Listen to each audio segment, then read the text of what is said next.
No one's going to fix your life but you. You always have to take a step up in the ladder to be able to get to the top. You can't get to the top by flying up. Yeah. Human beings don't fly. For me, what has always worked is having the small next dream, the next step.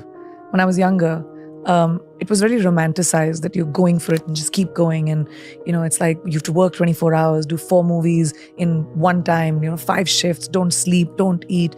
And the more a person does that, the more successful you will be. But as I have seen and lived more life, I've realized having a work-life balance is really important. Give yourself a break. It's okay. You just have to do the best you can.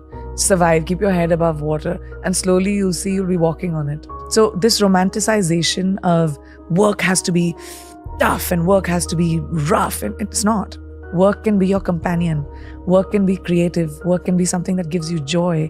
And now I've reached a point where that work-life balance for me is most important. I will work on the 6 verticals that I'm working on, my business, my production, my book, my acting, whatever. But when I switch off, I'm with my family, I'm at home, I watch movies, I do whatever I want to do. So then when I come back to work the next day, I have the focus to be able to do even more things. I started working in the States in 2010.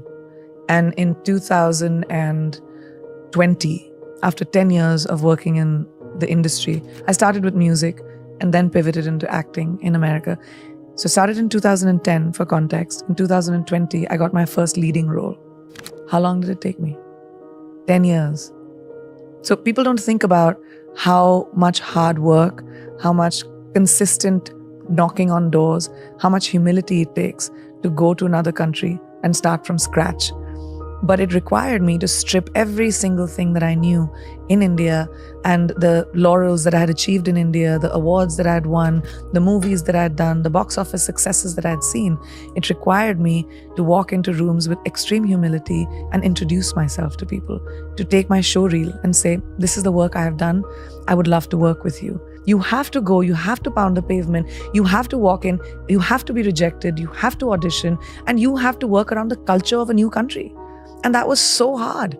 I had to swallow the humility pill, and I was willing to do that hard work. And then, 10 years later, I finally got my leading role in a movie. The tears that it took when you move to a new country with no friends, no family, working with people that don't know you and don't know what you are able to achieve. When I first started doing Quantico, my co-actors did not understand the hoopla around me. They were like, who is this person? Like, why are you, the lead of that was the first time I got a lead role in a television series.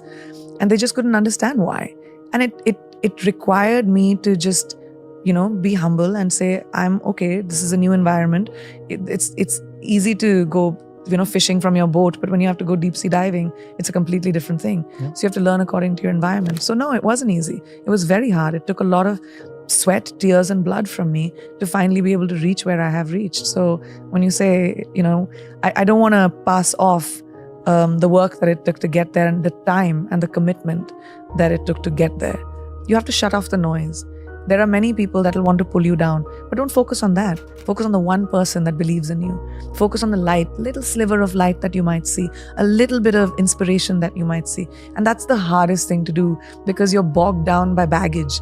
You're bogged down by shackles of people holding you down. So you have to really push forward. And that's just individual. Do you have that inside of you to fight that fight for yourself?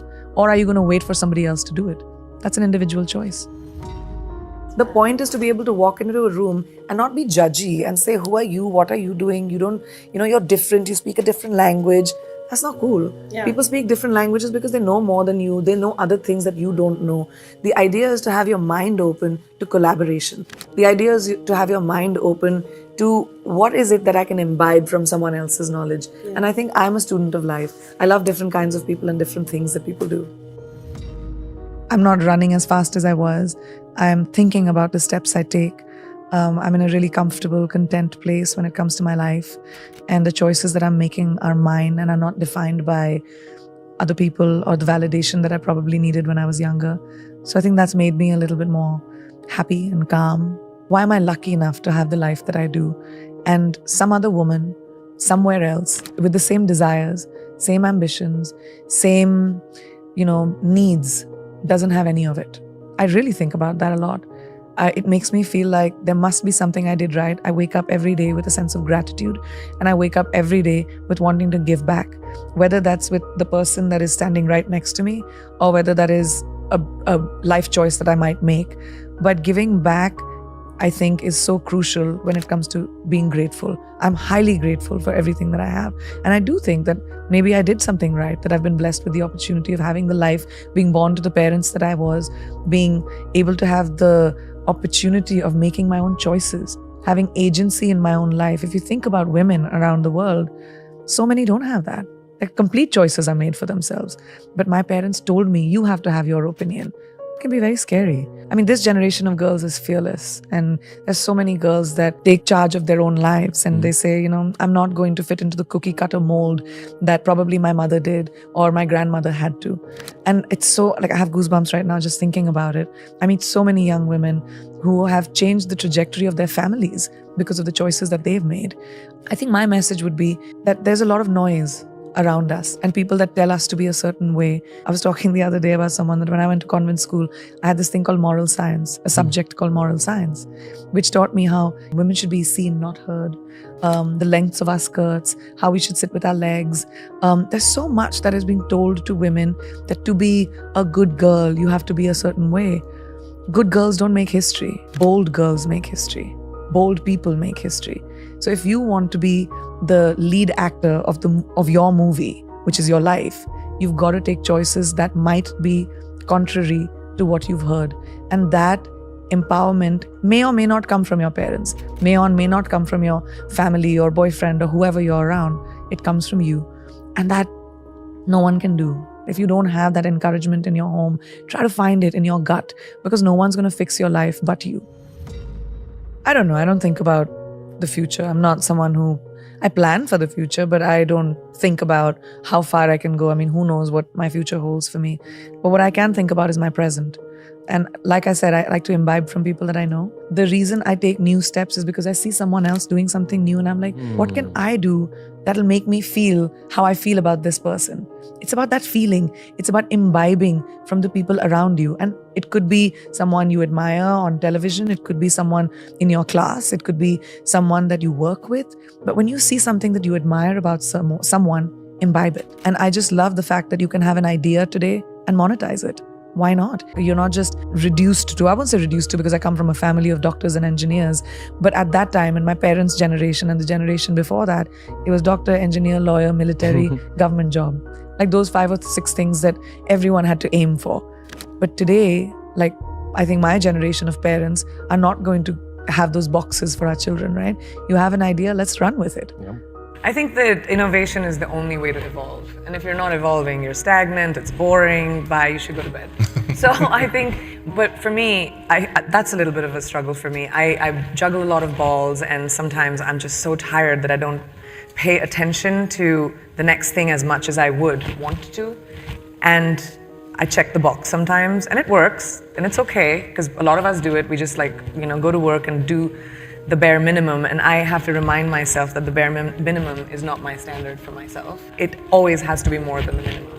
And you have to remind yourself to take some time. You just have to take some time to whatever you want to do. Go to bed early, have ice cream, just feed your soul. When you feed your soul as a human being, when you're with your family, your friends, you laugh a little, you bring joy, innovation happens. Creativity comes from a place of feeling good with yourself. And I think the most important thing is to feed who you are, and then it just does. What is my best opportunity at 18, at 25, at 35, at 60? Who is it that you want to be? So age ain't nothing but a number. That's a real fact. We put too much equity on age. It just doesn't matter. What matters is what you do about your life in the moment right now. Keep the people around you that are your champions. And maybe this is also something I realize when I'm older, but I tell young people this all the time. Do not hang around with poisonous people. Do not keep people around you that are toxic, that mess with your brain. Keep people around you that are genuinely happy for you. Only people that are genuinely happy for you. And if that's 2 people, you're a rich person. I think the meaning of life is having purpose. We're born and we'll die. What you do in between that is your legacy. And if your legacy is walking with sand between your toes and living in a shack and being happy and meditating. Sure, it's an individual choice. Success is very subjective. To each person is their own. My success might be completely not attractive to somebody else's success. The equity that we put on, you're the most successful, one of the most successful people on the planet, whatever, great. That's my version of it. But somebody else's version of it could be completely different. But I really believe that what your purpose in life and what you do between birth and death is what counts. So the pursuit of anything else is just futile. The pursuit should be, what am I doing in my life? What do I want to do in my life? Who do I want to be? Who do I want to touch? What do I want to create? Do I want to create? Or maybe I don't want to create. And all of it is fine, as long as you're at peace with the choices you make. So make choices that make you feel peaceful.